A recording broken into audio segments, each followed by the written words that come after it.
এই মুসলমান, আপনি কি মারা যাবেন না এক সময়? যাবেন না? হয়তোবা কোনো গরমকালে আপনি মারা যাবেন, অথবা বর্ষাকালে মারা যাবেন। যেদিন আপনি মারা যাবেন, রূহটা যখন কবজ হবে, দেখবেন অনেক মানুষ ফেল ফেলায় তাকায় থাকে, কথা বলতে পারে না। আপনি মনে করেন যে তার এখন পিপাসা লাগছে, কারণ রূহ কবজ শুরু হয়ে গেছে ভিতরে।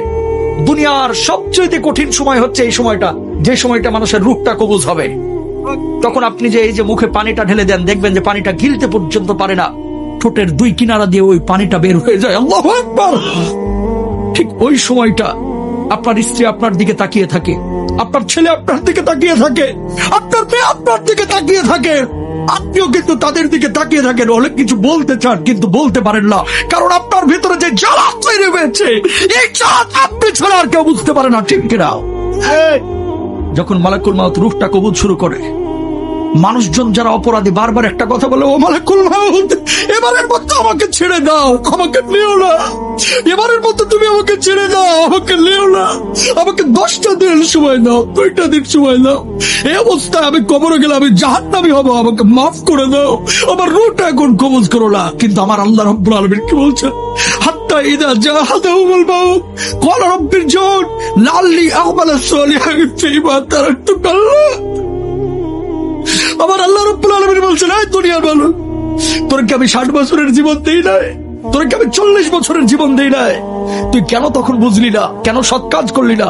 কেন তওবা করলি না? ও মুসলমান, এই রূহ কবজের সময় কষ্ট যন্ত্রণা আপনার আমার হবে না, এই গ্যারান্টি আপনারা দিয়েছে কে? যন্ত্রণা। আল্লাহর নবীর যখন রূহটা কবজ করা হচ্ছে, নবীজির কপালটা বারবার ঘেমে যাচ্ছে।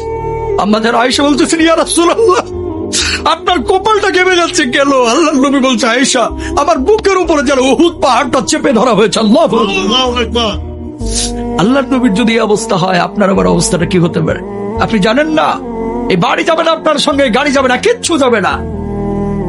আপনি মারা যাবেন, ব্লেড দিয়ে আপনার জামা কাপড়গুলো কেটে খাটিয়ার উপরে আপনাকে রেখে, সন্তান সন্ততি বা আত্মীয় স্বজন বন্ধু বান্ধব ঘর থেকে লাশটা বাইর করে ওই বারান্দায় রেখে দেবে অথবা উঠানে রেখে দেবে। আপনার নাম ছিল আব্দুল কুদ্দুস, আব্দুর রহিম, সালমান, সাদমান, কত ভালো ভালো নাম। এখন কেউ আপনাকে নাম ধরে ডাকবে না, এখন আপনার নাম হয়ে গেছে লাশ। আপনার নাম কি? ওই মুয়াজ্জিন সাহেব মাইকে যে ঘোষণা দিবে, সেদিন আপনার নামের শুরুতে একটা ডিগ্রি লেগে যাবে, ডিগ্রি। সেদিন আপনাকে আর বলবেন আব্দুস সালাম সাহেব দুনিয়া থেকে বিদায় নিয়েছে, বরং বলবে মরহুম আব্দুস সামাদ আজকে দুনিয়া থেকে বিদায় নিয়েছে। ও মুসলমান, খাটিয়া যখন নিয়ে যাবে, সন্তানগুলোকে বলবে, ও সন্তান, তোর জন্য কি আমি বাড়ি করেছি না? তোর জন্য কি আমি 30 বছর 60 বছর কষ্ট করেছি না? ও প্রাণের সন্তান, খবরদার আমারে কবরে একা রাখিস না, একা রাখিস না, একা রাখিস না।